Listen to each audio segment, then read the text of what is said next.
Bonjour à toutes et à tous, aujourd'hui nous allons voir la partie 2 sur les figures planes et nous allons découvrir le théorème de Thalès ou redécouvrir pour ceux qui le connaissent déjà.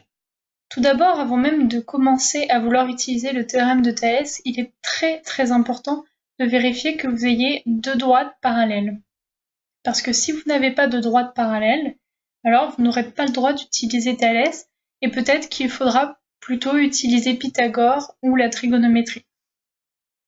Donc ici, là, dans notre exemple, on a bien deux droites parallèles, MN et BC. Nous avons donc le droit d'utiliser le théorème de Thalès. Et nous trouvons d'ailleurs qu'il va falloir utiliser ces formules. Alors comment on sait qu'il faut utiliser cette formule? Eh bien, je vais vous expliquer. Tout d'abord, on commence par partir du point A qui est, on peut dire, le sommet du triangle. En tout cas, c'est le point qui est opposé aux deux droites parallèles. Et donc, on va chercher un petit côté. Par exemple, si je pars par là, je vais avoir AN. Et un grand côté, eh bien, ce serait AC. Vous voyez, AN, c'est le petit côté et AC, le grand côté. Eh bien, en fait, on va faire petit côté divisé par grand côté. C'est pour ça qu'on a AN divisé par AC. Ensuite, si on part dans une autre direction, on va avoir AM, petit côté, et AB, le grand côté. Donc on a bien AM sur AB. Donc, par contre, pour la dernière fraction, on ne part plus de A. On va voir le petit côté de la droite parallèle et le grand, donc MN, divisé par BC. Et alors, on pourrait se demander à quoi ça sert Thalès. Eh bien, ça sert toujours à connaître la longueur d'un côté. Il est possible de rencontrer une autre configuration où on peut utiliser aussi Thalès. Alors, on voit qu'on a toujours nos droites parallèles, c'est très important. BC qui est parallèle à MN, mais alors ici, on n'est plus dans un triangle, on est dans un parallélogramme croisé. Mais ne vous inquiétez pas, c'est exactement la même chose. Vous vous souvenez, faire petit côté sur grand côté, je partais toujours de A, et donc j'allais dans une direction où on a un petit côté. Alors par exemple, dans la direction de D', on va avoir le petit côté, toujours en partant de A, c'est AN, et le grand côté, ça va être AC, donc j'ai toujours AN divisé par AC. Ensuite, je vais avoir AM sur AB. Et enfin, les parallèles, alors ici c'est la plus petite, NM sur BC. Et si vous comparez avec tout à l'heure, on a exactement la même formule, c'est juste que ici le triangle n'a pas la même apparence. Nous allons un peu nous entraîner maintenant avec cet exemple. Alors on peut d'abord voir dans la consigne que ED est parallèle à AB. C'est très important vu qu'on a dit qu'on ne pouvait pas utiliser Thalès si on n'avait pas de droite parallèle. Ensuite, on nous dit que ED est égal à 6 cm, que AB est égal à 4 et CB à 3. Donc j'ai pas beaucoup de place pour écrire toute la rédaction ici, mais alors ce qu'il faudrait écrire, c'est qu'on sait que ED est parallèle à AB, que ECB sont alignés et DCA également. Ensuite, on dirait d'après le théorème de Thalès, et là, on va pouvoir écrire notre formule. Alors, on rappelle qu'à chaque fois, on fait petit côté divisé par grand côté, et qu'on commence ici. Donc, on cherche un petit côté. Alors, par exemple, CB. Hop. Petit côté divisé par le grand CE. Ensuite, un petit côté CA divisé par CD et AB divisé par ED. Voilà. Maintenant, ce qu'on va faire, c'est qu'on va remplacer les longueurs que l'on connaît. Alors, CB, je connais, c'est 3. CE, je ne connais pas. CA, non plus. CD, non plus. AB, on sait que c'est 4. Et ED, on sait que c'est 6. Alors, on peut vite remarquer que CA sur CD, ça ne nous intéresse pas vraiment, parce qu'on ne cherche pas CA, on ne cherche pas CD, et en plus on ne connaît pas leur valeur. Donc ça va pas beaucoup nous avancer.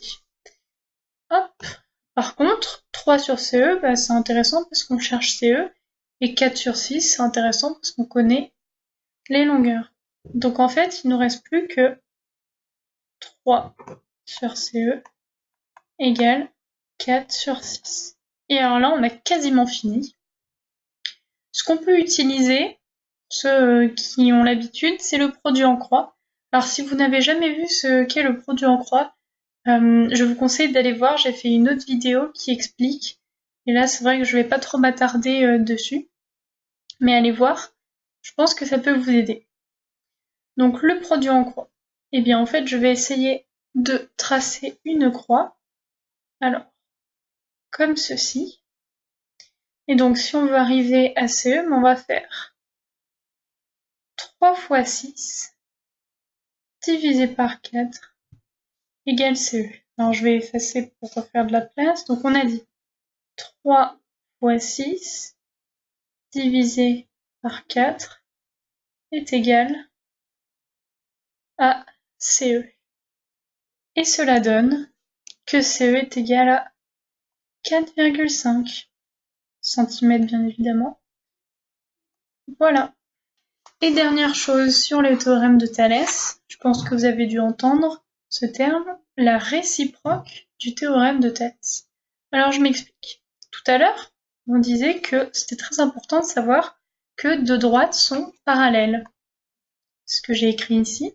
Et que si on savait qu'on avait deux droites parallèles, alors on avait le droit d'utiliser les formules. Ça, c'était utiliser le théorème de Thalès.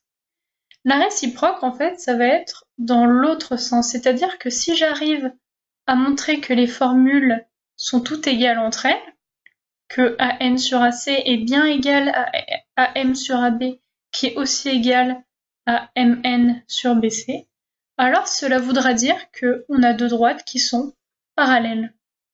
Donc ça sert à quoi?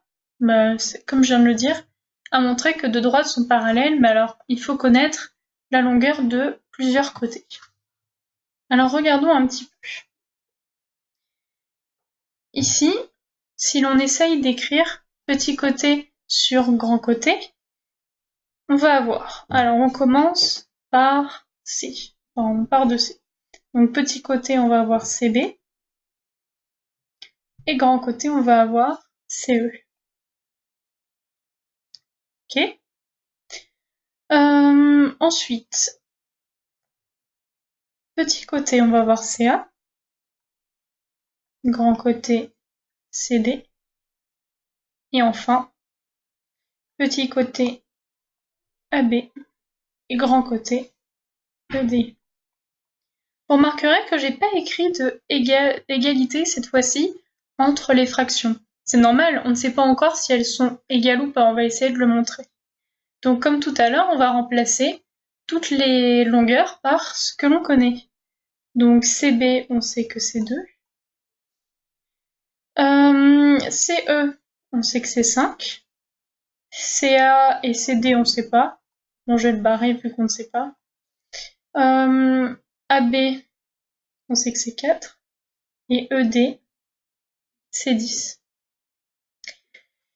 Et alors là, on se demande, est-ce que 2 sur 5, c'est bien égal à 4 sur 10?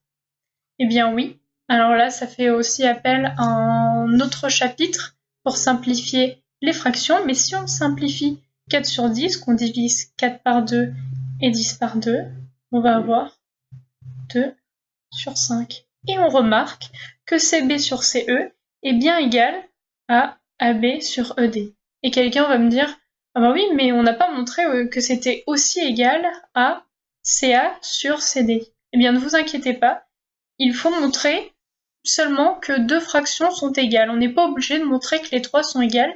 Si on en a deux, ça suffit. Donc là, en l'occurrence, on a deux fractions égales, et donc on peut dire que, d'après la réciproque du théorème de Thalès, qu'on a deux droites parallèles. Et voilà, c'est la fin de ce cours sur le théorème de Thalès. Je vous invite à vous entraîner sur les exercices, et si tout va bien, à passer sur la partie 3.